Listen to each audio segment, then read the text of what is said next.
बड़े इजीली आप ये स्कोर अचीव कर सकते हो। करना क्या है, बहुत गौर से चीजें सुननी है। My dear friend, there are few scientific step. इस क्वेश्चन के चंद एक बड़े साइंटिफिक स्टेप्स हैं। पहला स्टेप क्या है? Dear friend, you are suppose to recognise the tenses in Urdu. कि आपने उर्दू के अंदर जो टेंसेस हैं उनको रिकॉग्नाइज करना है। आपको पता है एक और चीज, 10 टोटल मार्क्स 10 है, but out of 10 8 marks will goes for tenses. 10 में से अगर आपने टेंस उर्दू का सही रिकॉग्नाइज कर लिया, बाकी आपको लफ्ज भी ना आए, कुछ भी ना आए, but if you have recognise the tense in Urdu, you out of 10 you can score 8। अगर सिर्फ आप इस टेंस को रिकॉग्नाइज भी कर लें, तो उर्दू का सिर्फ टेंस भी रिकॉग्नाइज कर लें, तो डेसन 10 में से 8 नंबर आएंगे। ये देखे ना, यहां पे मैंने एक जुमला लिखाया था, लाहौर वास तहजीब, के ये कि लाहौर तहजीब और सकाफत का मरकज था। मेरा पूरा जुमला ठीक था, लेकिन सिर्फ मैंने इज लिखा था, तो टेंस गलत रिकॉग्नाइज कर लिया ना। मेडिएशन, जब मैंने टेंस गलत रिकॉग्नाइज कर लिया तो मेरे नंबर नहीं आएंगे। तो कहने का जैसे अगर मैं सिंपल अल्फाज में बात करूं, तो आपकी पूरी ट्रांसलेशन एक ही चीज पे मुश्तमिल है, या बेस करती है कि you are suppose to recognise the tenses in Urdu, कि आपने उर्दू के जो टेंसेस हैं उनको रिकॉग्नाइज करना है। और माय डियर फ्रेंड, जब आपने उर्दू का टेंस रिकॉग्नाइज कर लिया है, तो फिर उसकी इंग्लिश बनाना आपके लिए बिल्कुल मुश्किल काम नहीं है। कैसे? क्योंकि जो टेंस उर्दू का होगा, आपको उसी का पैरेलल इंग्लिश का टेंस में कन्वर्ट करना होगा। अगर उसका पैरेलल कन्वर्ट नहीं करेंगे, तो आपके मीनिंग्स जो हैं वो मुकम्मल तौर पे चेंज हो जाएंगे। मैं सबसे पहले तो आपसे डियर स्टूडेंट एक क्वेश्चन करूंगा। मुझे सबसे पहले तो आप ये बताएं कि what is the basic function of tenses. Why? किसी भी, आपको पता है दुनिया की कोई भी जुबान जो है, this always based on tenses. कभी आप लोगों ने सोचा कि ये टेंसेस के फंक्शंस क्या होते हैं, क्यों हम टेंस यूज करते हैं? और जैसे जब आपको इसके फंक्शन का पता होगा, तो देन आपको उर्दू के टेंसेस भी आ जाएंगे, देन आपको इंग्लिश के टेंसेस भी आ जाएंगे। जी सब आप बताना चाह रही हैं, सब why we will use this. जी, आप में से कौन बताएगा? हैंड रेज करे, हम टेंसेस क्यों यूज करते हैं? Anyone among you? जी, कोई आप में से हैंड रेज करे और मुझे बताए कि हम टेंसेस क्यों यूज करते हैं। ये फैसल बताना चाह रहा है। ये फैसल बताएं। फैसल, मैं आपको सुन रहा हूँ। फैसल बताएं क्यों हम टेंसेस यूज करते हैं। जी सर, टेंसेस में सर एक्शन वर्ब होते हैं, कोई किसी काम के बारे में बताया जाता है, मतलब स्टेटिव वर्ब इसमें नहीं होते। नहीं, मैंने आपसे पूछा बेटे वाई, वजह क्या है, टेंसेस का फंक्शन क्या है, क्यों टेंसेस यूज करते हैं, फंक्शन क्या है टेंसेस का? किसी काम को बताना, कोई काम जिसमें हो रहा हो। बेटे वो तो वर्ब बताता है, वर्ब इंडिकेट करता है कोई काम हो रहा है। टेंसेस का क्या फंक्शन है? जी सॉरी वकार साहब आप बताएं। सर, टेंसेस का काम होता है जमाने को शो करना, क्योंकि जी काम जो है वो मेडिसन, लाजिमी हुआ है या टेंसेस मुस्तकिल का हुआ है। सबसे पहला काम जो है, they will indicate the time of action. किसी भी चीज को करने के 3 टाइम होते हैं। मैं देखो ना, मैं कहूंगा कल मैंने आपको प्रेसी पढ़ाई थी, मैं लिखूंगा आई टॉट। मैं आज पढ़ा रहा हूं तो मैं कहूंगा आई एम टीचिंग। मैं कल पढ़ाऊंगा तो मैं कल लिखूंगा कि आई शैल टीच। टेंसेस का सबसे पहला काम ये है कि they will tell you the time of action. ये आपको एक्शन का टाइम बताते हैं। दूसरा फंक्शन क्या है? इसके अलावा एक और भी फंक्शन है। इसके अलावा एक और भी फंक्शन है इसका, कौन बताएगा मुझे?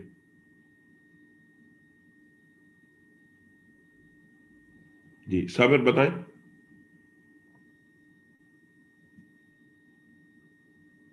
बट टेंसेस के एक काम नहीं है, इनके 2 काम है। टेंसेस, हम टेंसेस को क्यों यूज करते हैं? You the time of action. और आप यू नो बेटर कि हम इस time is always divided into 3 for the times.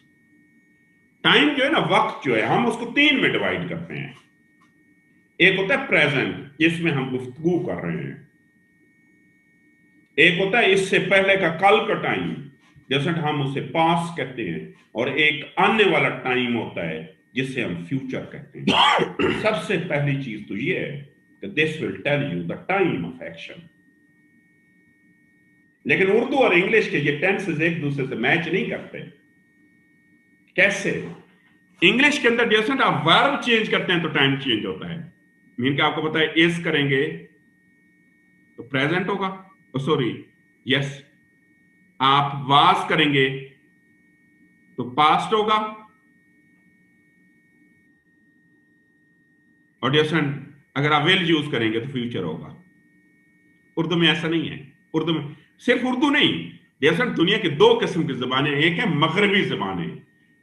ये मगरबी जमाने में मैं एग्जांपल देता हूं, इंग्लिश है, फ्रेंच है, स्पेनिश है, जर्मन है। ये मगरब की जितनी भी जबानें हैं ना, हम इसको कहते हैं वर्ब बेस्ड टेंसेस। कि आप उनका वर्ब चेंज करोगे, जब आप उनका वर्ब चेंज करोगे तो उनका टेंस जो है वो चेंज हो जाएगा। लेकिन जैसे दुनिया की जो मगरबी जबानें हैं उनमें तो वर्ब बेस्ड है, लेकिन दुनिया की जो मशरकी जबानें कौन सी हैं? चांदे में पर्शियन है, अरेबिक है, उर्दू है, हिंदी है।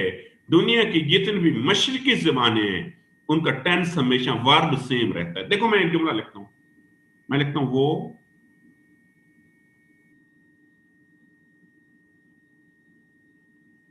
पढ़ा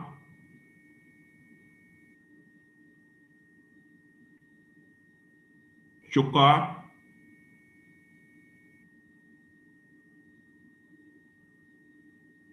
है। मैं इसी का पास लिखूंगा तो मेरा वर्ब सेम लेकर मैं लिखूंगा वो पढ़ा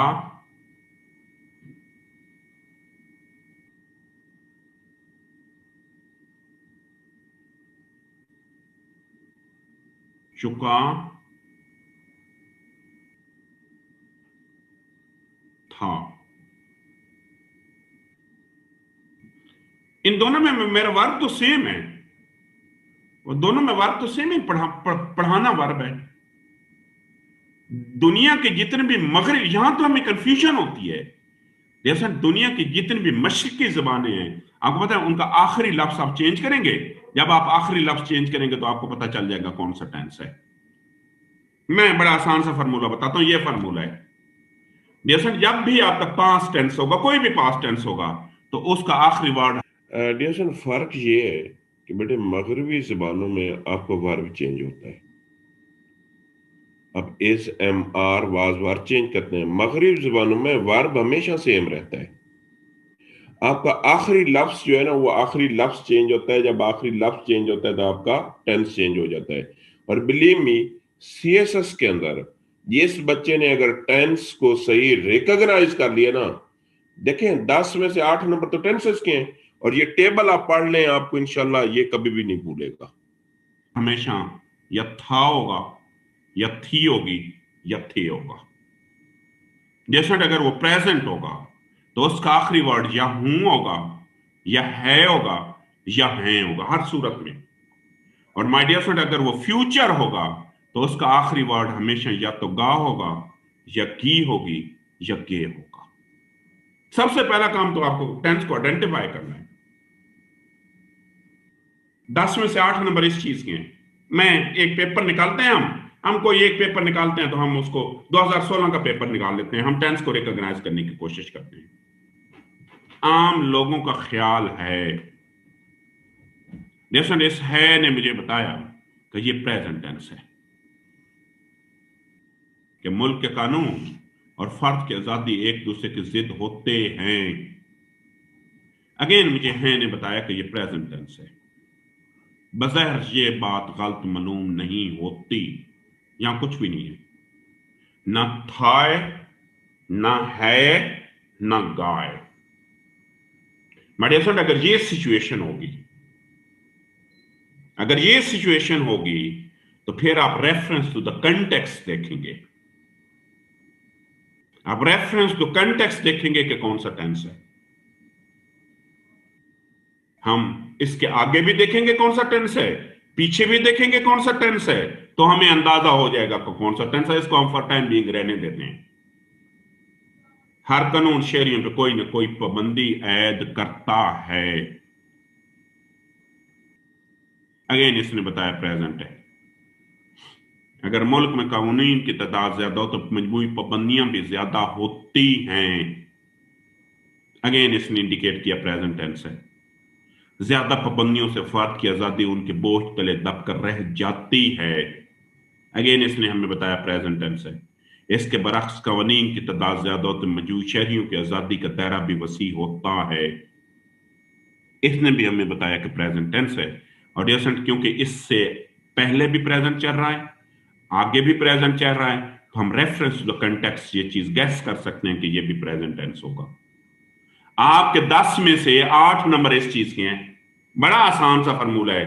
मेडिसन उर्दू के टेंसेस की रिकॉग्नाइजेशन उनका आखिरी वर्ड इंडिकेट करता है कि अगर वो पास्ट है तो हमेशा था, थी, थे से एंड होगा। अगर वो प्रेजेंट है वो हूं, है, हैं से एंड होगा। और अगर वो फ्यूचर है तो गा, गी, गे से एंड होगा।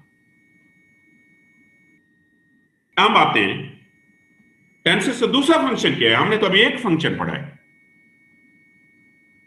माय डियर फ्रेंड, एक तो फंक्शन ये है कि this will tell you the time of action, और दूसरा इसका फंक्शन ये है कि this will tell you the status of action as well. ये स्टेटस भी आपको बताता है।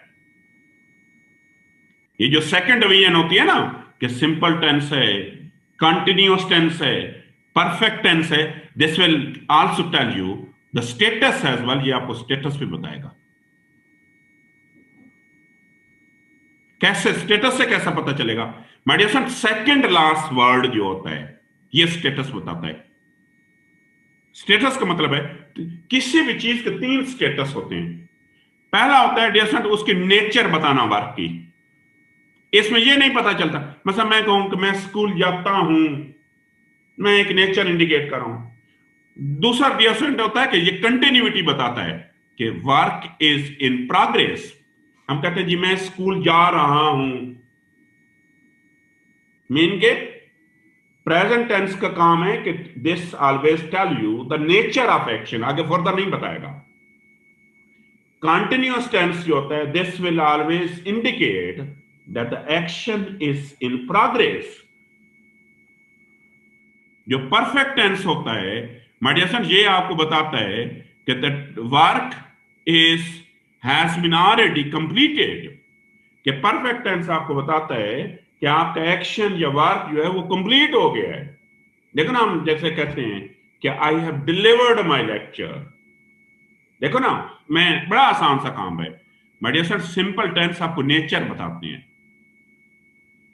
कंटिन्यूअस टेंस आपको बताते हैं the thing is in progress. Perfect आपको बताता है, परफेक्ट टेंस जो है कि dear friend the thing has been already completed, कि जो आपका एक्शन है वो कंप्लीट हो गया है। और आपका परफेक्ट कंटिन्यूअस टेंस जो होता है कौन सा? जैसे आपका परफेक्ट कंटिन्यूअस टेंस जो होता है वो भी बताता है कि the thing is in progress, लेकिन उसके साथ साथ वो उसका टाइम भी बताता है। देखो ना, कंटिन्यूअस और परफेक्ट कंटिन्यूअस में क्या फर्क है कि एक सिर्फ ये बताता है कि the work is in progress. For example मैं कहूं आई एम टीचिंग, और परफेक्ट मीन के कंटिन्यूअस परफेक्ट टेंस ये बताता है कि वो ये भी बताता है कि the thing is in progress, और साथ साथ आपको this will also tell you the time of action as well. और ये आपको कैसे पता चलेगा? माय डियर फ्रेंड, आपका सेकंड लास्ट वर्ड जो होता है, आपका सेकंड लास्ट वर्ड जो होते हैं ये आपको टेंस की सब टाइप्स बताते हैं। देखें ये टेबल को हम दोबारा देखते हैं। हम दोबारा हमारा जो टेबल है, मैं कहता हूं जैसा सिर्फ इस टेबल को आप एक अच्छे अंदाज से पढ़ लें, आपको टेंसेस या ट्रांसलेशन कभी भी नहीं भूलेगी। देखो मैंने कहा डियर वी हैव टू, मैंने आपको बताया कि हमारी 2 किस्म की डिवीजन है। एक ये डिवीजन है, हम इसको कहते हैं हॉरिजॉन्टल डिवीजन। हॉरिजॉन्टल डिवीजन आपके टेंस की मेजर टाइप्स बताएगी। मेजर क्या है कि पास्ट है, प्रेजेंट है या फ्यूचर है। This will tell you the major type. और ये आखिरी वर्ड जो है एडिशन, आपका आखिरी वर्ड आपको मेजर टाइप बताता है कि आपका मेडिसन जो आपका लास्ट वर्ड होगा वो आपको मेजर टाइप को इंडिकेट करेगा। आखिरी वर्ड आपको बताएगा कि इसकी मेजर टाइप कौन सी है।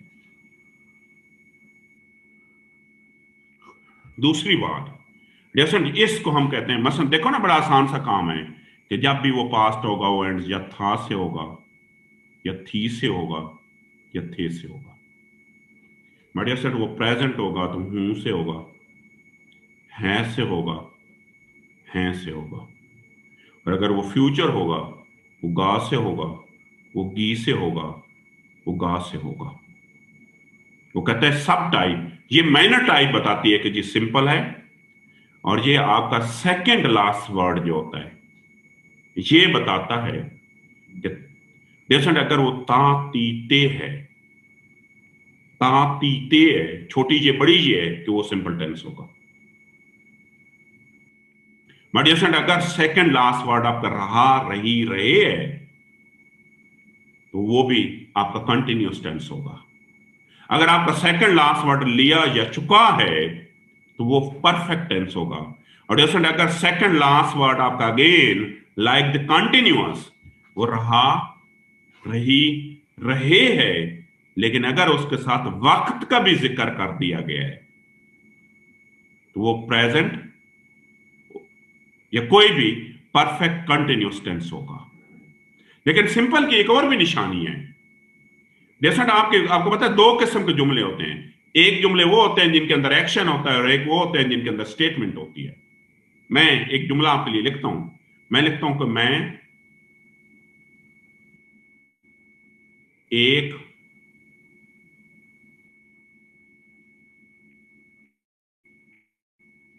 उस्ताद हूं। चले, मुझे हूं ने तो बता दिया कि सर ये प्रेजेंट टेंस है, तो यहां पे तो देखें ता ती ते कोई नहीं है। यहां तो ना ता ते, यहां पे कोई भी इंडिकेशन नहीं है, ना तो ता ती ते है, ना रहा रही रहे है, ना लिया चुका है, ना अगेन रहा रही रहे है। क्यों? क्योंकि ये वो जुमला है जिसके अंदर एक्शन है ही नहीं, वर्ब है ही नहीं। जैसे कुछ जुमले होते हैं जिनमें स्टेटमेंट्स होती हैं जिसमें एक्शन होता है, वर्ब होता ही नहीं है। जो एक्शन वाले वर्ब होते हैं ना, मीन के जिसमें स्टेटमेंट होती है, जिसमें वर्ब नहीं होता, वो हमेशा सिंपल टेंस होते हैं या वो प्रेजेंट सिंपल होगा। अगर मैं हूं को इधर खत्म कर दूं, मैं अगर यहां पे था लिख दूं, अगर चले मैं इस हूं को खत्म कर देता हूं और जैसे मैं यहां पे था लिख देता हूं, मैं एक उस्ताद था, तो ये भी अगेन पास्ट सिंपल हो जाएगा। तो पास्ट सिंपल की दो इंडिकेशन, किसी भी सिंपल टेंस की दो किस्म की इंडिकेशन है। अगर उसमें वर्ब होगा, मीन उसमें एक्शन होगा, तो वो हमेशा ता ती ते से एंड होगा। कभी कभार उनमें एक्शन नहीं होता, जैसा उनमें स्टेटमेंट होती हैं, और जब भी उसमें स्टेटमेंट होगी, जैसे जब भी उसमें स्टेटमेंट होगी, वो कभी भी ता ती से एंड नहीं होगा, बल्कि किसी और वर्ड से एंड होगा।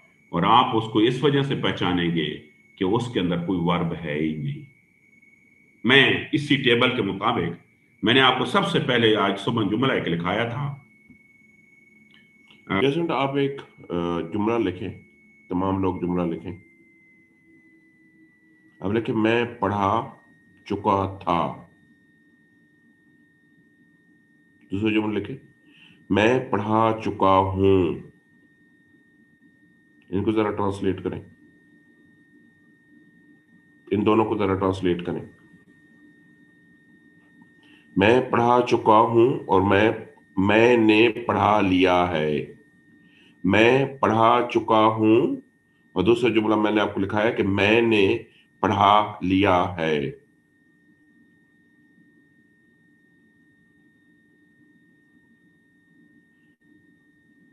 करें जरा इनकी ट्रांसलेशन।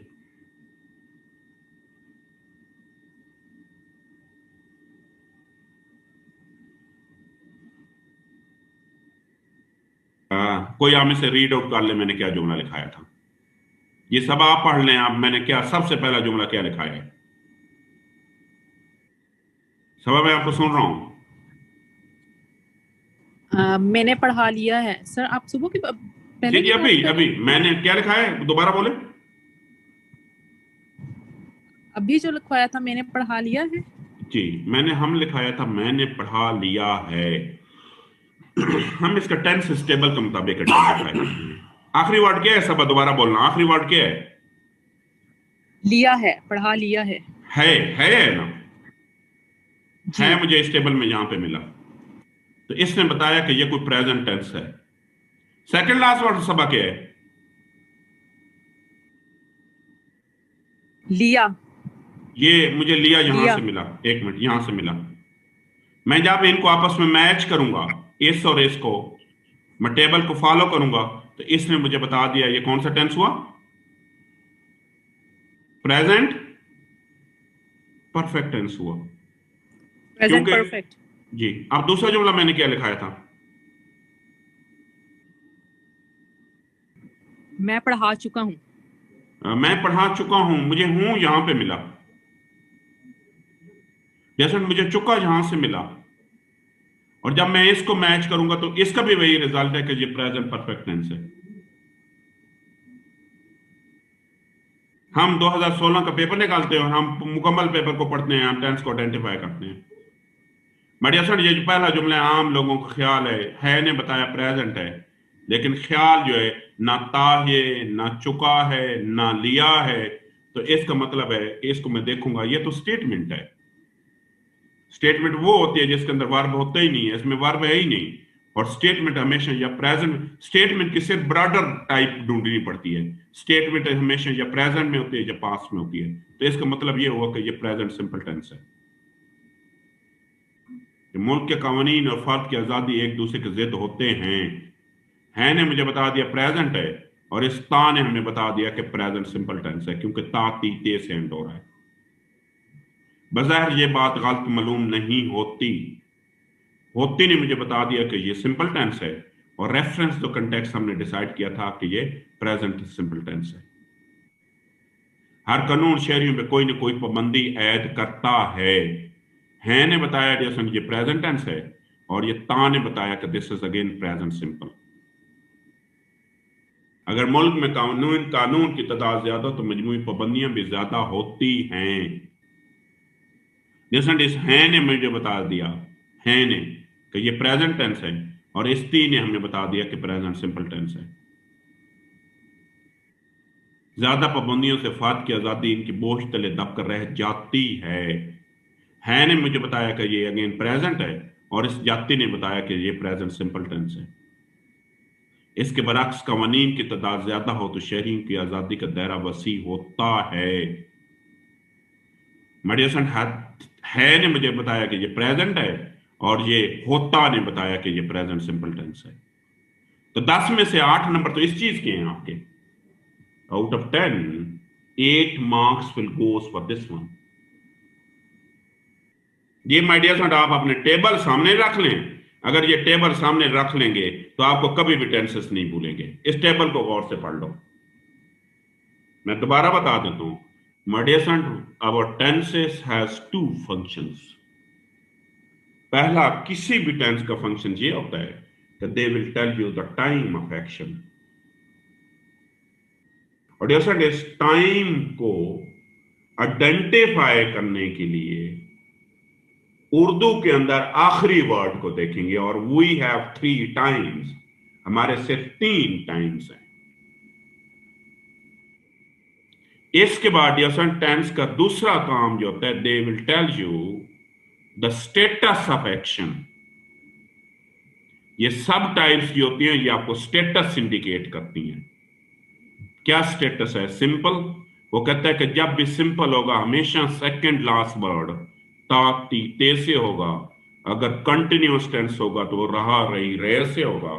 जैसे अगर वो परफेक्ट टेंस होगा वो लिया या चुका होगा, और परफेक्ट कंटिन्यूअस टेंस होगा तो अगेन वही कंटिन्यूअस की तरह रहा रही रहे से होगा, लेकिन साथ साथ उसमें टाइम ऑफ एक्शन जो है या वक्त जो है, वक्त का भी जिक्र किया जाएगा। आप इसके मुतालिक किसी के, मैंने कहा 10 में से out of 10 8 marks will goes for this one. जी क्वेश्चन करें।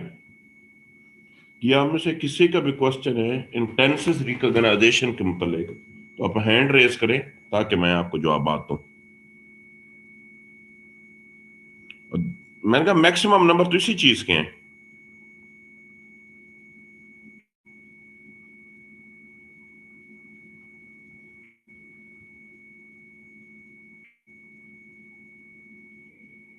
अगर किसी का कोई इसके मतलब क्वेश्चन है तो क्वेश्चन करें। जी अब्दुल फतेह, आप क्वेश्चन सर करें। सर फॉर एग्जांपल एक क्वेश्चन आता है, वो काम करते करते चला गया, सर इसमें कैसे आइडेंटिफाई होगा?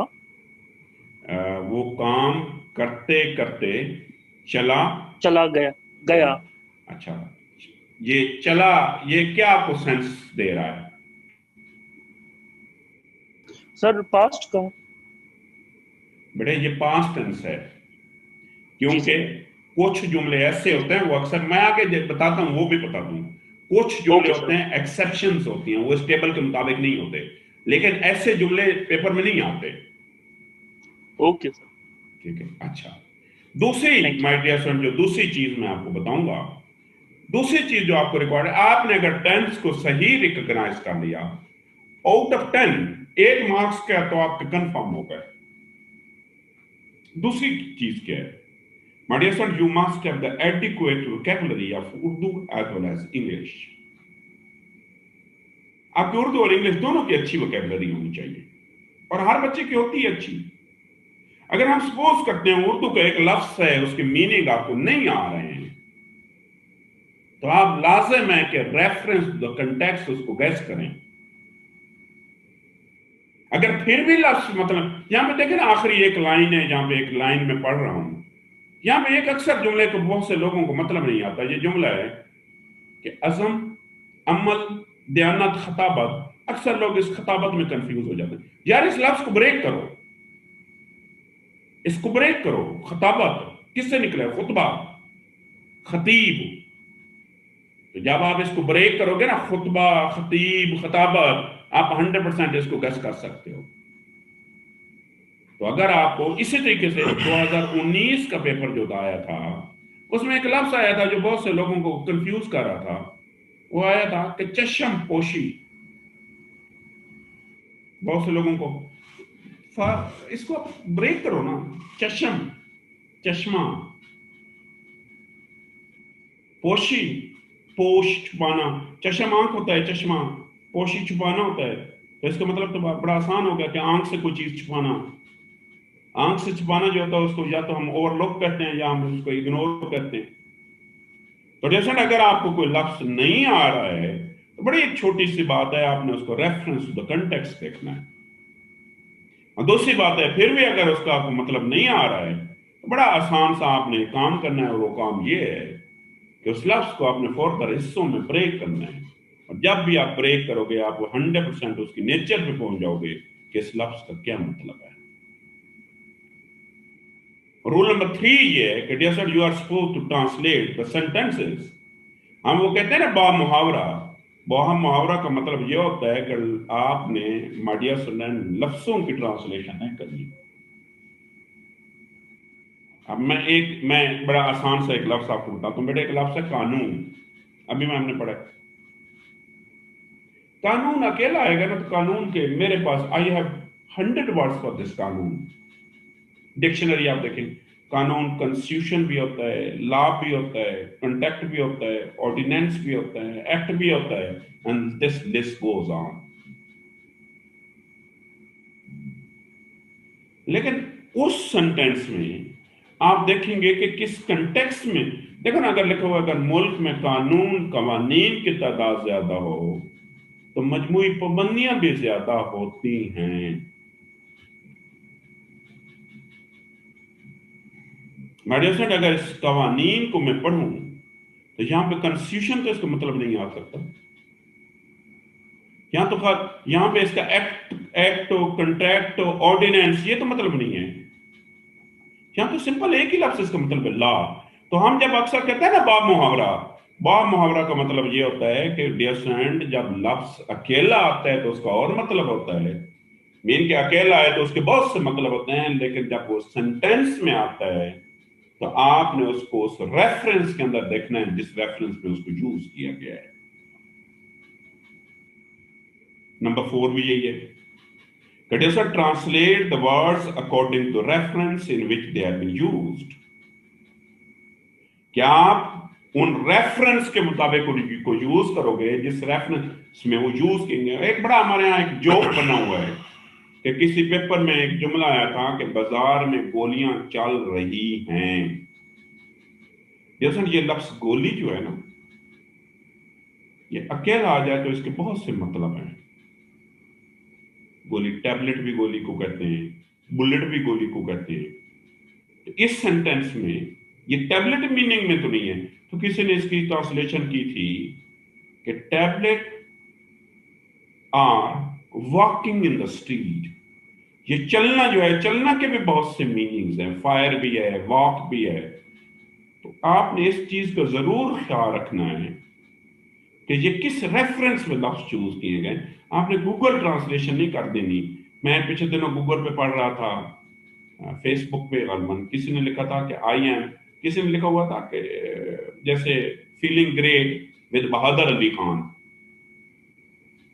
उसको कोई दोस्त होगा तो गूगल ने उसकी ट्रांसलेशन नीचे की होगी, आपको पता है खुद करती है ना, I am with brave Ali Khan, I am feeling great, या mister this and this feeling great with brave Ali Khan. तो आपने ये जरूर देखना है कि किस कंटेक्स्ट में उसको यूज किया गया है। अच्छा, ट्रांसलेशन के मुतालिक हमारे यहां एक बहुत बड़ी मिसकंसेप्शन है। हमारे यहां ट्रांसलेशन के मिसकंसेप्शन है कि we are supposed to convey the message. Message नहीं कन्वे करना, एग्जैक्ट मैसेज कन्वे करना है। हम क्या करते हैं कि बस उसको खुलासा, हम we are try to present the summary of that thought. Summary नहीं बेटे, एक एक चीज को कन्वे करना है। आप एक जुमला लिखिए, सारे जुमला लिखिए। आप लिखिए कैद आजम, कैद आजम एक मेहनती, दानदार, कैद आजम एक मेहनती, दानदार और दानिशमंद इंसान थे।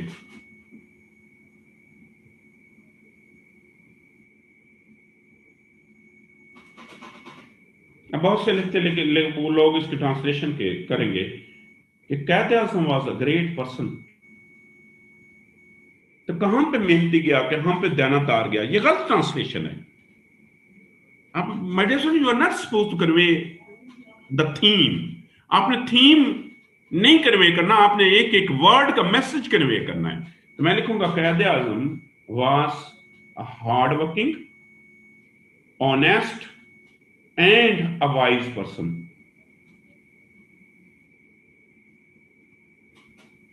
मैं इसकी ये ट्रांसलेशन करूंगा।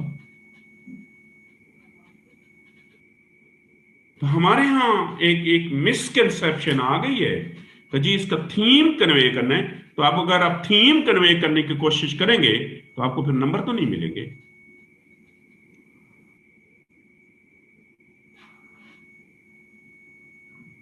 आपको बिल्कुल इसके नंबर नहीं मिलेंगे अगर आप मैसेज कन्वे करने की कोशिश करेंगे।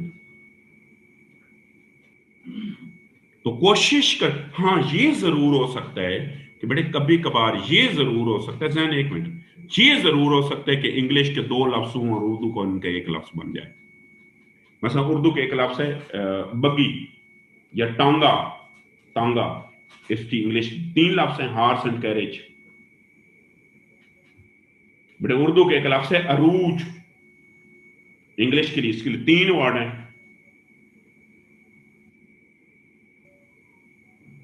जिसको हम टाइम एंड टाइड्स बोलते हैं।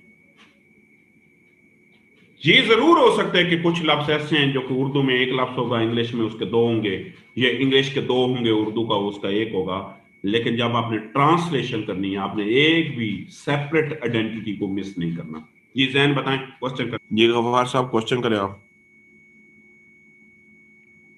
जी अब्दुल गफ्फार, मैं सुन रहा हूँ। अस्सलाम वालेकुम सर।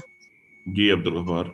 सर सर हमने तो यही सुना है और यही पढ़ा है कि लफ्जी तर्जमा नहीं करते ट्रांसलेशन में। अगर लफ्जी तर्जमा करेंगे तो वो आपका ना जो मीनिंग होगा जैसे आप कन्वे करना चाह रहे हैं वो गलत हो जाएगा। मैं बताऊंगा अब्दुल गफ्फार, लफ्जी जो तर्जमा है ना हम उसको गलत समझते हैं। लफ्जी तर्जमे का मतलब ये है कि लफ्ज है ना कि हमें कानून की पाबंदी करनी चाहिए। यहाँ कानून के बहुत से मतलब हैं, ऐसे ही है।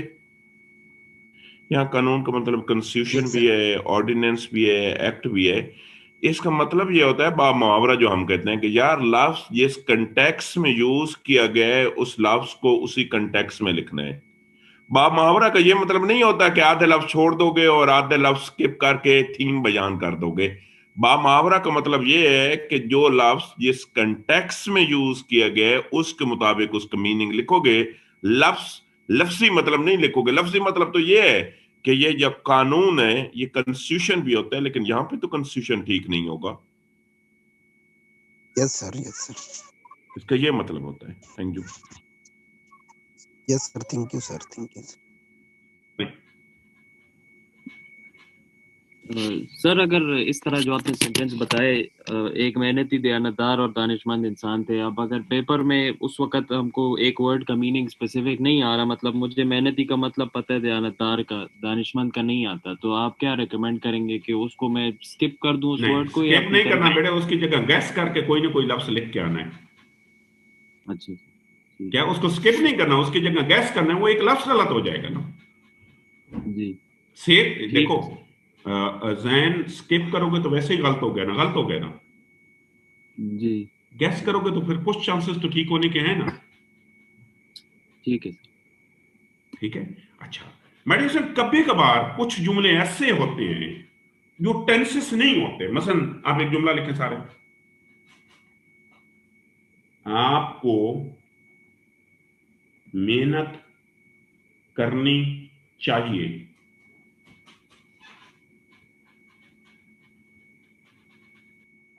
आपको मेहनत, हिना आप बताएं ये कौन सा टेंस है टेबल के मुताबिक, ये कौन सा टेंस है? हिना आप बताएं। आप अपने सामने अपने टेबल को रखें वो टेंसेस वाले को, और मुझे बताएं ये कौन सा टेंस है। सर ये फ्यूचर टेंस है। फ्यूचर कैसे है? फ्यूचर में क्या लिखा होता है? पढ़ो यहां पे टेबल में क्या लिखा हुआ है फ्यूचर के लिए। सर गा गी गे तो मैंने जुमला क्या लिखा है? आपको मेहनत करनी चाहिए। सर इसके नीचे अगर सिंपल में देखें तो ये लिखी हुई बेटे, नजर आ रही है। वो तो सेकंड लास्ट वर्ड होता है। यहाँ तो करनी, चले करनी यहाँ पे लिखा हुआ है, वो तो सेकंड लास्ट वर्ड है। तो सर इसमें फिर कौन सा टेंस यूज करेंगे? मैं आपसे पूछ रहा हूँ। सर मुझे तो ये करनी चाहिए। सर प्रेजेंट है। आप इसकी क्या ट्रांसलेशन करेंगी?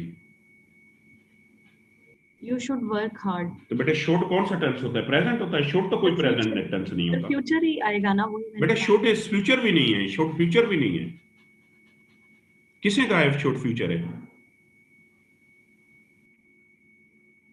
सर फिर इसमें इनमें से तो कोई भी टेंस नहीं यूज हो रहा। हमें से कौन बताएगा मुझे ये कौन सा टेंस है? मॉडल है सर, मॉडल टेंस है सर। बेटे ये कोई भी टेंस नहीं है, ये टेंस है ही नहीं। कुछ जुमले होते हैं बेटे वो टेंस की कैटेगरी में फॉल ही नहीं करते, हम उसे मॉडल सेंटेंस बोलते हैं। मैं वो भी पढ़ाता हूं। देखो ना, एक जुमला है आपको मेहनत करनी है, ये भी कोई टेंस नहीं है। वो मैं एक मिनट डियर फ्रेंड, कभी कभार, ये बड़ा रेयर होता है, हमेशा नहीं आते, ये 1% होते हैं। कभी कभार एक टेंस ऐसा आएगा कि वो टेंस टेबल के मुताबिक नहीं होगा, जैसे अब्दुल फतेह भी मुझसे पूछ रहे थे। जैसे वो मॉडल वर्ब होगा। पहली चीज ये है कि जैसे मॉडल में कुछ चीजें होती हैं वो एबिलिटी को कन्वे करती हैं। किस चीज को? मैं एक जुमला उर्दू में लिखूं ना कि आप CSS पास कर, मैं लिखूं ना अब कि मैं लिख सकता हूं, ये कोई टेंस नहीं है, ये मेरी एबिलिटी को इंडिकेट कर रहा है। अगर कोई चीज किसी चीज को एबिलिटी को इंडिकेट करती है तो डियर स्टूडेंट, या वो कैन आप यूज करेंगे या आप उसके लिए कुड का लफ्ज यूज करेंगे। कैन प्रेजेंट है और कुड जो है वो पास्ट है। डियर स्टूडेंट, कभी कभार आपके जुमले के अंदर सजेशन होती है। मीन उर्दू में हम कहते हैं या तो वो एडवाइस होगी या वो सजेशन होगी। डियर स्टूडेंट, जब भी उर्दू के अंदर सजेशन होगी ना, तो उसके एंड पे चाहिए आएगा कि आपको पढ़ना चाहिए, आपको डॉक्टर के पास जाना चाहिए, आपको मेहनत करनी चाहिए, आपको उस्ताद का एहतराम करना चाहिए। माय डियर स्टूडेंट, जब भी सजेशन होगी वो उर्दू में हमेशा चाहिए के साथ एंड होगी। और सजेशन प्रेजेंट की भी हो सकती है। मसलन एक पास की प्रेजेंट की क्या है कि आपको मेहनत करनी चाहिए, पास की भी हो सकती है आपको मेहनत करनी है, और फ्यूचर की भी हो सकती है। तो डियर स्टूडेंट, अगर वो प्रेजेंट की है तो उसके लिए आप या तो शुड यूज करेंगे या आप आउट टू यूज करेंगे। आउट टू उतना ही फॉर्मल है जितना शुड है। और डियर स्टूडेंट, अगर सजेशन पास्ट की है तो आप शुड हैव यूज करेंगे, और शुड हैव के साथ थर्ड फॉर्म ऑफ वर्ब आएगा। और फ्यूचर की सजेशन बाय द वे नहीं होती। माय डियर फ्रेंड, कभी कभार सेंटेंस आते हैं जिसके अंदर ऑब्लिगेशंस होती है, उसको हम कहते हैं फर्ज, लाजिम। मैं कहूं ना आपको मेहनत करनी है, तो ये ऑब्लिगेशन है। डियर फ्रेंड, ऑब्लिगेशन प्रेजेंट की होगी तो आप या तो मस्ट यूज करेंगे, या आप हैज टू यूज करेंगे, या आप हैव टू यूज करेंगे। ये जुमला है पास का, आपको मेहनत करनी थी, तो डियर फ्रेंड वो पास की ऑब्लिगेशन है। और पास की ऑब्लिगेशन जब भी होती है उसमें हैड टू का लफ्ज आता है। और कभी कभार फ्यूचर की ऑब्लिगेशन भी होती है, और माय डियर फ्रेंड जब भी फ्यूचर की ऑब्लिगेशन होगी वो विल हैव टू आएगा। क्या आएगा? डियर फ्रेंड, फ्यूचर की ऑब्लिगेशन में हमेशा विल हैव टू आएगा। माय डियर फ्रेंड, कभी कभार सेंटेंस के अंदर प्रोबेबिलिटी भी आती है कि जी ऐसा हो सकता है, इट मे हैपन। ऐसा हो सकता था, उसमें हम माइट यूज करते हैं। ये जरा ये 2016 का पेपर पढ़ें और यहां से मुझे बताएं कि आपके नजदीक इसके अंदर कोई मॉडल सेंटेंस है। Read this carefully.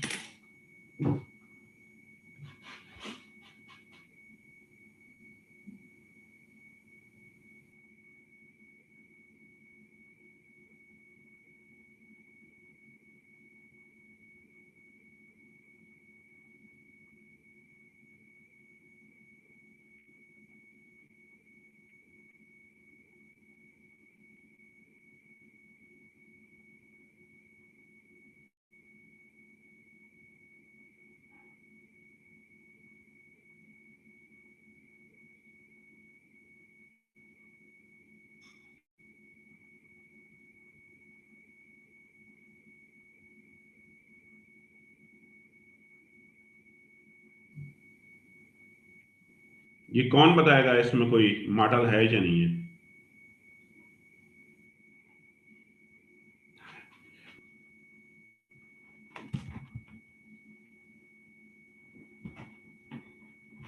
जी राना वकार साहब, इसमें कोई मॉडल है, मॉडल वर्ब है, आप जरा बताएं। सर मॉडल वर्ब इसमें शायद आखिर वाला जो फिक्र है यही एक हो सकता है। कौन सा? ये तो यार प्रेजेंट सिंपल टेंस है, उसी होता है। मॉडल वर्ब तो वो होता है जिसके अंदर टेंसेस का इंडिकेटर ही ना हो। जी तैमूर, आप बताएं। सर मेरे ख्याल से बाकी तो कोई ये बज़ाहिर ये बात गलत मालूम नहीं होती, ये यार शायद ये तो प्रेजेंट सिंपल, बेटा ये तो प्रेजेंट सिंपल टेंस है। ठीक है। अब इस पूरे जुमले में कोई मॉडल वर्ब नहीं है, तो अक्सर तो मॉडल होते ही नहीं है। माडिया सर, इस पूरे जुमले में देख लें, आपको इस पूरे जुमले में एक भी मॉडल नहीं है। मुझे सिंपल 1 मिनट दें, मैं 1 मिनट के लिए म्यूट करूंगी।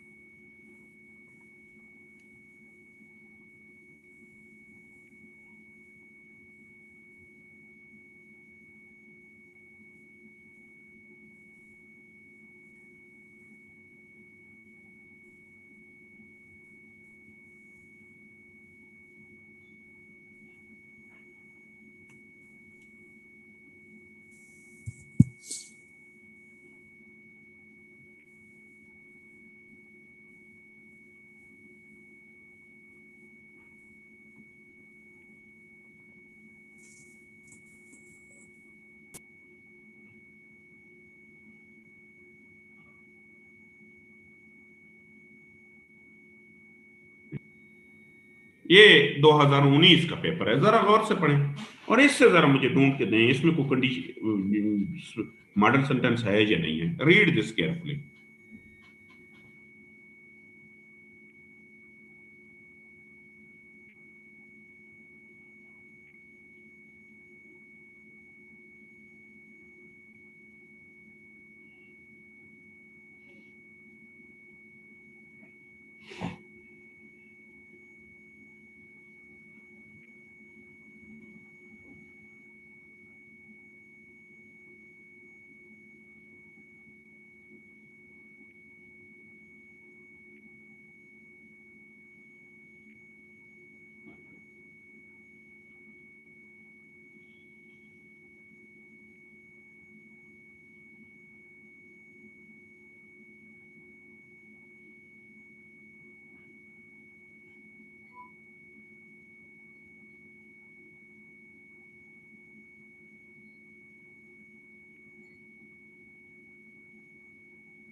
कोई हैंड रेज करे अगर आपको कोई जहां पे कोई कंडीशनल सेंटेंस किसी को मिला है तो जरा। जी सरदार वकार, आपको मिला है कोई कंडीशनल सेंटेंस? जी सर, इसलिए हमें अपने दुश्मन का ज्यादा एहसानमंद होना चाहिए। जी ऐशा, आपको कौन सा कंडीशन सॉरी मॉडल सेंटेंस मिला है ऐशा? सर यही इसलिए हमें अपने दुश्मन का ज्यादा एहसानमंद होना चाहिए। इसके अलावा नहीं है कोई? No sir. जी साबिर गुलाम, आपको कौन सा मिला है मॉडल सेंटेंस? सभी सेंटेंस में एक मॉडल, इसके अलावा नहीं है? इसके अलावा बिल्कुल सही कह रहे हैं। मॉडल सेंटेंस बड़ा रेयर होता है और मोस्टली शुड वाला ही आता है। इसके अलावा बड़ा रेयर है कोई जुमला मॉडल आ जाए। तो मैंने आपको क्या बताया, मैंने कहा डियर स्टूडेंट आपको मॉडल सेंटेंसेस आने चाहिए। इसके साथ साथ डियर स्टूडेंट आपको कंडीशनल सेंटेंसेस आने चाहिए। आपको याद होगा मैं आपको कंडीशन, कभी कभार उर्दू में भी कंडीशनल सेंटेंस होते हैं। ये एक कंडीशन सेंटेंस आया हुआ है 2016 के पेपर में, जरा इसकी ट्रांसलेशन तो करें। तो आप ना करें, मैंने इसकी 2 ट्रांसलेशन लिखी हैं, मुझे बताएं। और जब तक इसकी टाइप आइडेंटिफाई आप नहीं करेंगे आपको नहीं पता चलेगा कौन सी कंडीशन है। जरा इसको रीड आउट करें और इसकी कौन सी ट्रांसलेशन ठीक है, पहले वाली ठीक है, दूसरे वाली है। एक 0 कंडीशन के मुताबिक मैंने ट्रांसलेशन की है और एक फर्स्ट के मुताबिक की है। मैंने डेसन आपको अभी कंडीशन सेंटेंस पढ़ाने हैं, लेकिन अगेन कंडीशन सेंटेंस वो होते हैं जो उर्दू में अगर से स्टार्ट होते हैं और ये हर साल करेक्शन में भी आते हैं, ट्रांसलेशन में भी आते हैं। जरा इनको देखें, गौर से पढ़ें और इनकी ट्रांसलेशन बताएं कौन सी सही है।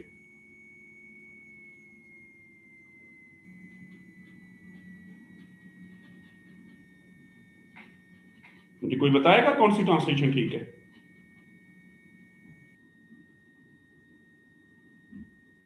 हैंड रे, ये आमिर आप बताना चाह, आमिर कौन सी ठीक, जाजिब कौन सी ठीक है? जाजिब मैं सुन रहा हूँ। अच्छा जी सर, आई थिंक सेकंड वाली ठीक है। क्यों सेकंड वाली ठीक है? सर बिकॉज उसमें आर कंसिडरेबल क्यूमुलेटिव रिस्ट्रिक्शंस और पाबंदियां भी ज्यादा होती हैं, मुझे लग रहा है कि बिल्कुल ठीक आप कह रहे हैं। अच्छा ये ऐशा बताएं कौन सी सही है? सर सेकंड वाली, मतलब उसमें देखो बड़े सिंपल सी बात है, सिंपल सी बात है। इसके एंड में क्या लिखा हुआ है? होती हैं कौन सा टेंस है? प्रेजेंट टेंस है। विल तो नहीं लिखा हुआ, विल तो नहीं लिखा हुआ है। अगर या तो होता गा कि ज्यादा हूंगी, ये तो लिखा हुआ ही नहीं है। होती हैं और हैं जो है वो प्रेजेंट टेंस है। तो you have to follow this tense as well. आपको टेंस को फॉलो करना पड़ेगा। यार विल तो नहीं है ना, विल तो तब आता अगर वो होती ज्यादा हूंगी। आप इस उर्दू को देख के डिसाइड कर सकते हैं कि ये कौन सी टेंस है। देखो 2 चीजों से, एक तो ये सिंपल सी बात है यार, प्रेजेंट है। अगर पहली ट्रांसलेशन होती तो ये ऐसे होना चाहिए, मजमूई पाबंदियां भी ज्यादा होंगी। और ये 0 कंडीशन तो है ही नहीं। 0 कंडीशन में तो, और सॉरी ये फर्स्ट कंडीशन है ही नहीं। ये तो जीरो कंडीशन है, ये तो यूनिवर्सल ट्रूथ है।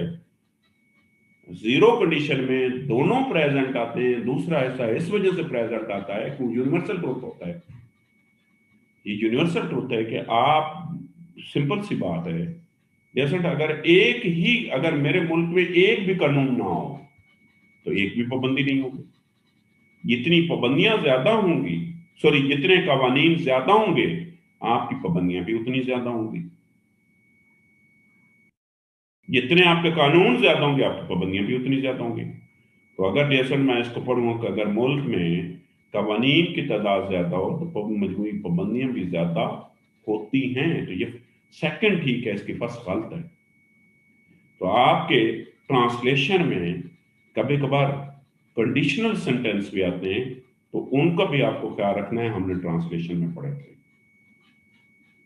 नेक्स्ट आपने मेडिसन किस चीज का ख्याल रखना है, नेक्स्ट के अंदर आप एक जुमला लिखें, एक भी नहीं 2-3 मैं जुमले लिखाता हूं। लिखें, आप जुमला लिखें, सदर पाकिस्तान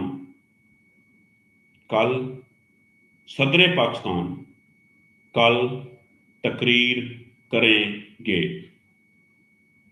सदर पाकिस्तान कल तकरीर करेंगे। दूसरा जुमला लिखें, वो काम कर चुका था। वो काम कर चुका था।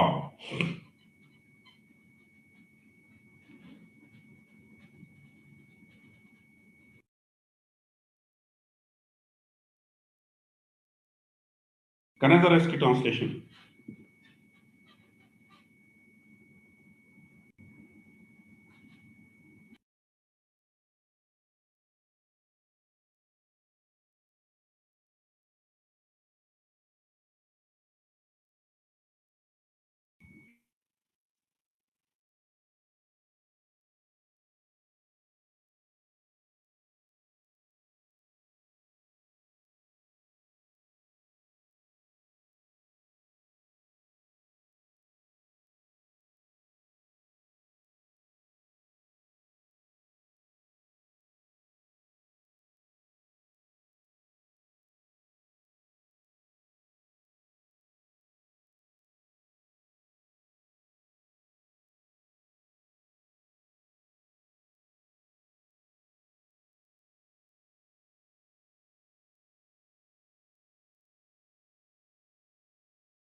अच्छा डियर स्टूडेंट, आपने ट्रांसलेशन कर, मैं पहले जुमले की ये 3 ट्रांसलेशन किए हैं, जरा इनको गौर से देखें। मैंने कहा था president of Pakistan will deliver a speech tomorrow. मैंने कहा था president of Pakistan is going to deliver a speech tomorrow. और मैंने लिखा था president of Pakistan delivers a speech tomorrow. आपके नजदीक डियर स्टूडेंट ये कौन सा, सबा आप बताओ, सबा या सॉरी डॉक्टर सोनिया आप बताएं कौन सा सेंटेंस ठीक है। सोनिया आप बताएं, Sonia. Sir, I guess third one. Third ठीक है, फर्स्ट ठीक नहीं है।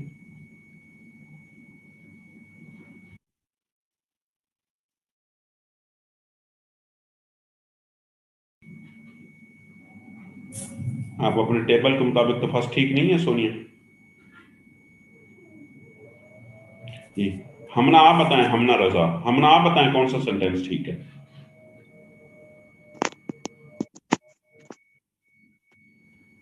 Sir first one. सेकंड और थर्ड के मुताबिक आपका क्या ख्याल है? सर सेकंड भी ठीक लग रहा है लेकिन थर्ड नहीं ठीक लग रहा। थर्ड क्यों नहीं ठीक लग रहा है? सर मतलब टुमारो में फ्यूचर की बात आ गई है तो विल आना बेटर लाजम है। लगता है। अच्छा यस सर। अच्छा, एक और, मैं 1 मिनट, हमना आपने ही मुझे बताना है। हमना अक्सर हम अखबार पढ़ते हैं बेटे क्रिकेट मैच कल होना है, लेकिन अखबार में आज की डेट में लिखा हुआ होगा कि match starts tomorrow at 11 o'clock, will start तो नहीं लिखा हुआ होता, ऐसा ही है? Yes sir. वो क्यों लिखते हैं, वो गलत लिखते हैं? सर पता नहीं, पर मुझे फर्स्ट वाला सबसे अप्रोप्रिएट लगता है।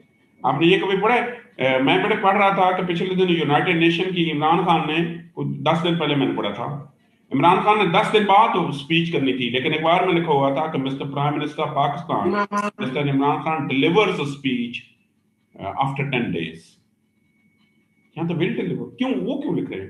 अब ये जरा बात जरा और से सुनने वाली है। मडिया सर, ये तीनों जुमले आपके सही हैं। All 3 are the correct sentences.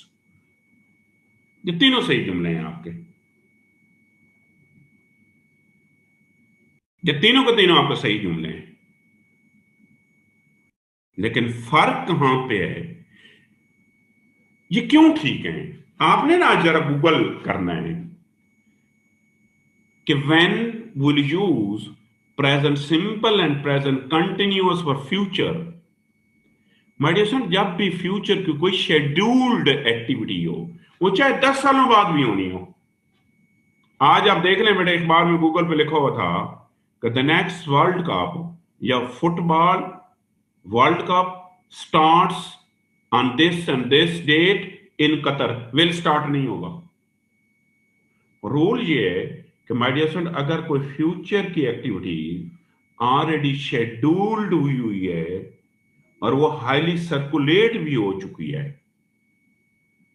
एक फ्यूचर की एक्टिविटी है जो ऑलरेडी शेड्यूल्ड भी हो चुकी है और वो सर्कुलेट भी हो चुकी है, तो उसके लिए डियर फ्रेंड हमेशा हम तीनों टेंस यूज कर सकते हैं। मैं देखे ना, मैं अपने लिए शेड्यूल करता हूं, मैंने कल लाहौर जाना है, मैं कहूँ लिखूं ना आई गो टू लाहौर, ये गलत जुमला है। मेरी कौन सी ऑफिशियल एंगेजमेंट है? मेरी ये एंगेजमेंट कौन सी अखबारों में छप चुकी है?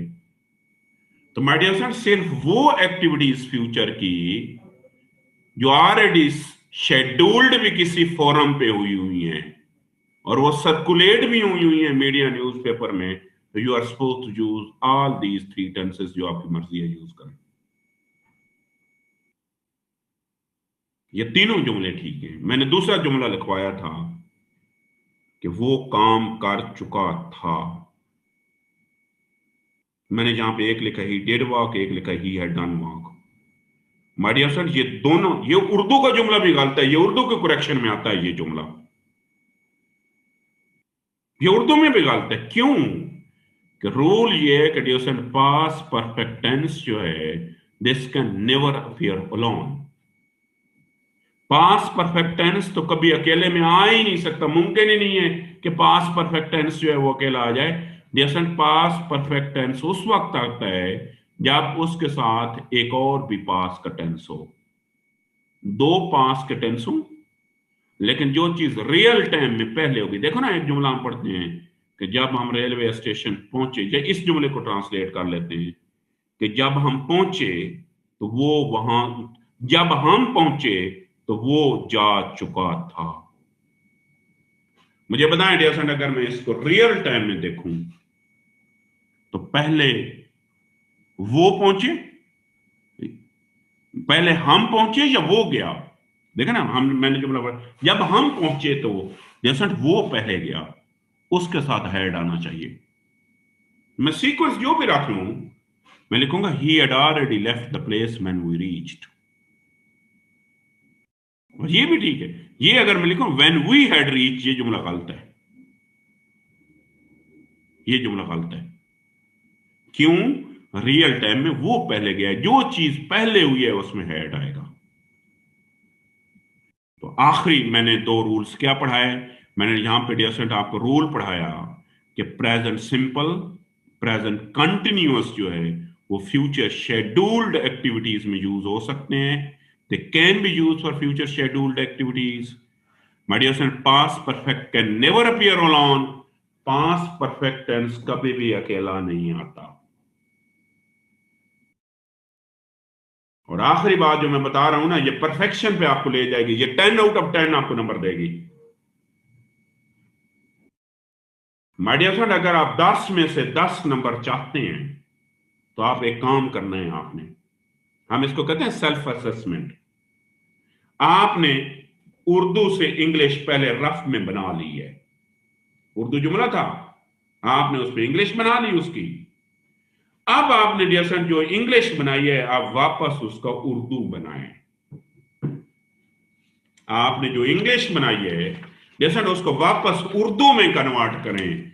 आप उसके उर्दू में कन्वर्ट करें। अब आपका उर्दू और ओरिजिनल पैसेज का उर्दू है, आप इनको कंपैरिजन करें।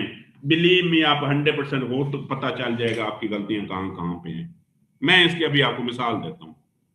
मैं सपोज करता हूं माय डियर फ्रेंड कि मैंने ये एक मेरा जुमला था, मैंने इसकी इंग्लिश सबसे पहले बनाई। मेरा जुमला था कि मुल्क के कानून और फर्द की आजादी एक दूसरे की जिद होते हैं। मैंने इसके नीचे जो इंग्लिश है ये बना लिया। अब मैं उर्दू को नहीं देखूंगा, मैंने जो नीचे इंग्लिश बनाई है मैं वापस इसको उर्दू बनाऊंगा, मैं वापस इसको उर्दू बनाऊंगा कि मैं जो ये इसके वापस उर्दू बनाऊंगा, मैं इसकी उर्दू बनाऊंगा। मैंने यहां द लॉ में लिखा है, मैं लिखूंगा मुल्क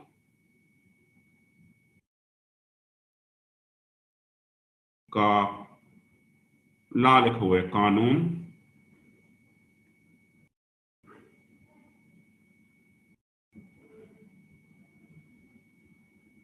मैंने लिखा है मुल्क का कानून,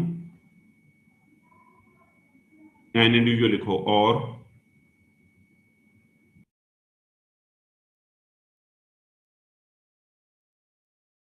फर्द की आजादी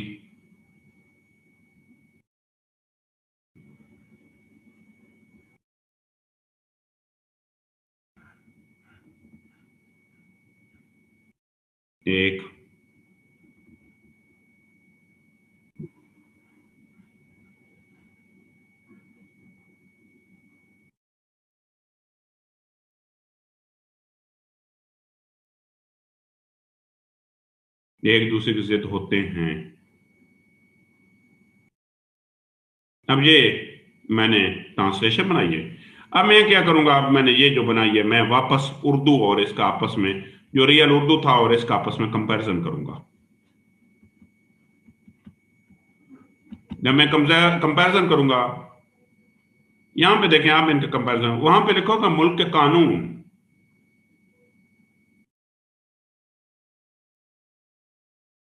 सॉरी मैंने गलत की ट्रांसलेशन कर दी, एक मिनट, मैंने किसी और की करनी थी। हाँ सॉरी, मैंने इसकी करनी थी। हम अगर इसकी करेंगे तो डियर यहां पे हम इसकी, सॉरी मैं दोबारा करता हूं, एक मिनट, मुझे एक मिनट दे, मैं ऊपर वाले को खत्म करता हूं। मैंने उर्दू पढ़ ली है, मैं इसको खत्म करूंगा। सबसे पहले मैं इसकी वापस उर्दू बनाऊंगा, मैं इसकी बनाऊंगा द लॉ, मैं लिखूंगा कि मुल्क, क्योंकि अब मैंने लॉ नहीं लिखा, मैंने लॉज लिखे, कावानीन,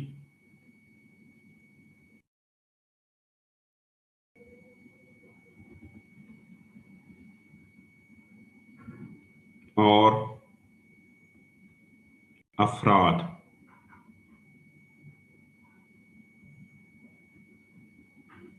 की आजादी,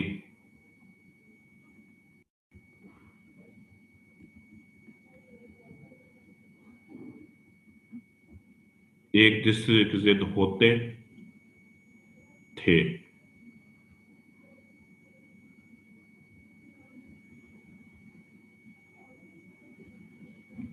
अब मैं क्या करूंगा डियर स्टूडेंट, अब मैं जो ओरिजिनल उर्दू है और इसका आपस में कंपैरिजन करूंगा।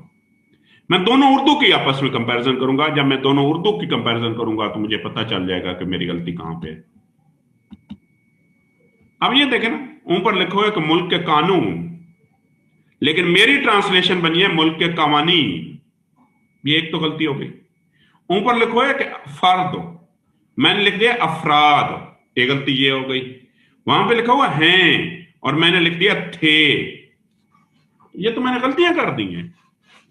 मैं तो अपना खुद टीचर हूं, मैं तो तो इसका मतलब ये है कि जब मैं दोनों उर्दू को आपस में कंपैरिजन करूंगा तो मैं 100% ढूंढ लूंगा गलती किधर है। मैं सबसे पहले ये एस खत्म करूंगा, देन मैं दोबारा ये एस खत्म करूंगा, मैं इसको आर करूंगा। मैं जब इसको आर करूंगा तो मुझे पता चल जाएगा गलती कहां कहां पे हुई है। मडियसन ये लाजिम है, थोड़ा सा बोरिंग काम है, लेकिन जब आपने अंग्रेजी बना ली है उसकी वापस उर्दू बनाना है। जब आप उसका वापस उर्दू बनाएंगे तो आपको 100% पता चल जाएगा गलती कहां पे है। मडियसन ट्रांसलेशन में हमेशा हम 3 किस्म के 4 टाइप ऑफ गलतियां करते हैं। हमारी सबसे पहली गलती होती है टेंसेस की, और अगर टेंसेस की गलती करेंगे तो आप 0 से मल्टीप्लाई हो जाएंगे। वहां पे लिखा होता है कि लाहौर तहजीब व सकाफत का मरकज था, और हम लिख देते हैं कि लाहौर तहजीब व सकाफत का मरकज है। वहां पे लिखा हुआ होता है फर्द और हम लिख देते हैं अफराद। दूसरी जो गलती है वो सिंगुलर प्लूरल की गलती है। तीसरी गलती जो है डियर स्टूडेंट, आपने जब ट्रांसलेशन करनी है तो किसी भी किस्म का लफ्ज नहीं छोड़ना। You are not suppose to leave the words, theme नहीं कन्वे करना। और आखिरी जो गलती हम करते हैं, हम लफ्जों का गलत यूजेज करते हैं। हम हमेशा एक देखो बेटे, एक मैं पिछले 2 साल पहले ट्रांसलेशन आई, लिखा हुआ था कि वो एक अजीम शख्स थे, तो हमने लिख दिया कि he was a special person. Special तो माजूरों को कहते हैं। तो आप लफ्जों के सिलेक्शन का आपने बहुत ज्यादा ख्याल रखना है। ये इन 3 पैरामीटर पे आपके पेपर चेक किया जाता है। टेंसेस का ख्याल रखना है, सिंगुलर प्लूरल का ख्याल रखना है, कोई लफ्ज छोड़ना नहीं है, और डियर स्टूडेंट आपने एक एक वर्ड के लिए एक्यूरेट वर्ड यूज करना है। यहां पे कोई एक्सप्रेशन आपको नहीं देखता। Try to be as simple as you can. My dear student, ये एक स्किल है, और आते कहां से है ये भी मैं बता देता हूं। पिछले 5 साल सीएसएस को हो गए हैं, ये ट्रांसलेशन को क्वेश्चन को पहले नहीं होता था। माय डियर स्टूडेंट, ये हर साल पंजाब यूनिवर्सिटी जो है, अब तो बीए खत्म हो गया पिछले 2 सालों से, पंजाब यूनिवर्सिटी का बीए की जो पेपर होते थे, वो बीए के 2 पेपर होते हैं, एक पेपर ए होता है, एक पेपर बी। ये हर साल पंजाब यूनिवर्सिटी के पेपर बी जो है वहां से लिया जाता है। ना सिर्फ ये, आपकी करेक्शन, आपकी ईडियम्स, आपकी ट्रांसलेशन हर साल वहां से उठाई जाती है। आप मार्केट में चले जाएं, आप उन्हें कहें कि पंजाब यूनिवर्सिटी के बीए की हमें बुक पास पेपर दे दें, सिंपल बीए के। हमने कहना है कि पंजाब यूनिवर्सिटी के आपको बीए जो है उसके पेपर दे दें। तो जब आपको पेपर दे देंगे तो उसमें साल पेपर ये ट्रांसलेशन वहां से मिल जाएगी। लेकिन जैसा मैंने कहा कि ये स्किल है, और स्किल हमेशा प्रैक्टिस से आती है, और हम भी इसकी बहुत ज्यादा प्रैक्टिस करेंगे। मैं दोबारा एक दफा रिपीट करता हूं, my dear son, the very basic requirement is that you are supposed to recognize the tense. Urdu के और मैनर्स हैं, इंग्लिश के और मैनर्स हैं। डियर स्टूडेंट, इंग्लिश का आखिरी वर्ड जो है वो आपको बताता है ये कौन सा टेंस है। उसके बाद my dear student, you are supposed to work on Urdu as well as English vocabulary. आपको उर्दू और इंग्लिश दोनों की अच्छी वोकैबुलरी आनी चाहिए। अगर आपको किसी लफ्ज का मतलब नहीं आ रहा है तो आप पहली बात है उसको रेफरेंस द कंटेक्स्ट गेस करने की कोशिश करें, और जैसे अगर रेफरेंस टू द कंटेक्स्ट भी आपको मतलब उर्दू का नहीं आ रहा है तो आपने उसको वर्ड को क्या करना है, माय डियर फ्रेंड, उस वर्ड को आपने लफ्ज को उर्दू के ब्रेक करना है।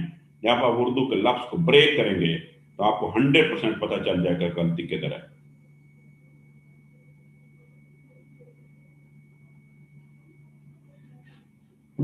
My dear friend, translate the word according to the reference in which they have been used. आप लफ्जों की रेफरेंस के मुताबिक ट्रांसलेशन करेंगे। Do not leave the words, आप लफ्जों को छोड़ेंगे नहीं। मॉडल सेंटेंस का ख्याल रखेंगे, कंडीशनल सेंटेंसेस का ख्याल रखेंगे, और सबसे जरूरी चीज जो है कि जब आप इसकी ट्रांसलेशन करेंगे आप इसको वापस उर्दू में कन्वर्ट करें, वापस उर्दू में कन्वर्ट करें, दोनों उर्दू की कंपैरिजन करें और 3 चीजों का ख्याल रखें। सबसे पहले टेंसेस का ख्याल रखें, सिंगुलर प्लूरल का ख्याल रखें, और नेवर लीव द वर्ड्स, कभी भी किसी लफ्ज को ना छोड़ें, और इनकरेक्ट यूजेज ऑफ वर्ड्स जो है आप उसको सही करो। अब हम इसकी प्रैक्टिस स्टार्ट करते हैं।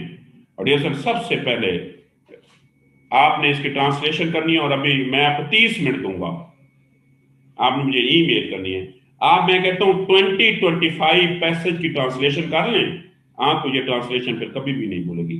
ये एक जुमला है, जुमला लिखा हो, सॉरी पैराग्राफ है, मैं रीड आउट कर देता हूं।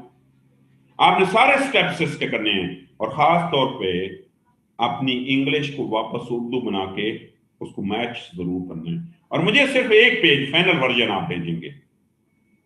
लिखा हुआ कि बड़े आदमी में वही आम सादा और छोटी छोटी खूबियां होती हैं जिन पे हर शख्स का इख्तियार होता है।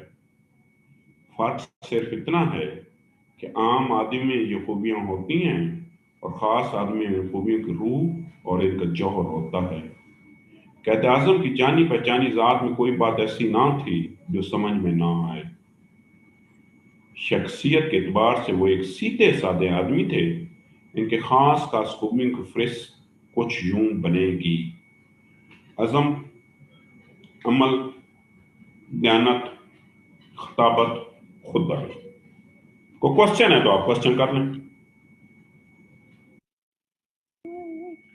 जैसे नाम में से अगर कोई जी फैज आप क्वेश्चन करें। अच्छा सर, हमने अभी एक सेंटेंस पढ़ा था ना, if there is the greater number of loss, अगर इसकी बजाय हम ये लिखें तो if there are greater number of loss, ये गलत होगा सर? हम क्या लिखें? क्या जुमला था? जुमला ये था if there is the great number of loss, अगर उसकी बजाय हम ये लिखें if there are greater number of loss. हमने तो आर लिखा था, हमने इस तो नहीं लिखा था। हमने तो लिखा ही आर था, हमने इस तो लिखा ही नहीं था। नहीं सर, इस लिखा हुआ था if there the greater number of loss. हमने आर लिखा हुआ था, इस नहीं लिखा हुआ था। आर आएगा ना कि इस आएगा, हमने आर ही लिखा हुआ था। पता नहीं सर, मेरे ख्याल से इस लिखा था सर हमने। साबिर आप बताएं। सर उस सेंटेंस में इज लिखा हुआ था, लेकिन कंडीशनल सेंटेंस में तो वर्क आर होना चाहिए। आर वो टाइपिंग मिस्टेक थी, आर होना चाहिए।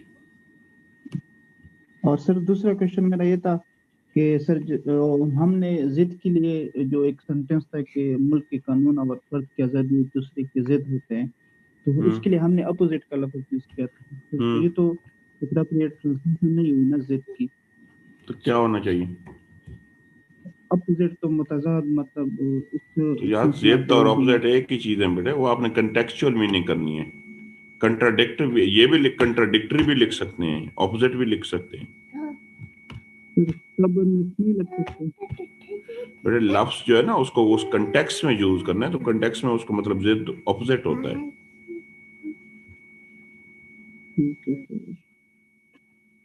अच्छा, अब डियर आपने इसकी ट्रांसलेशन करनी है और आपने ये ट्रांसलेशन मुझे भेजनी है।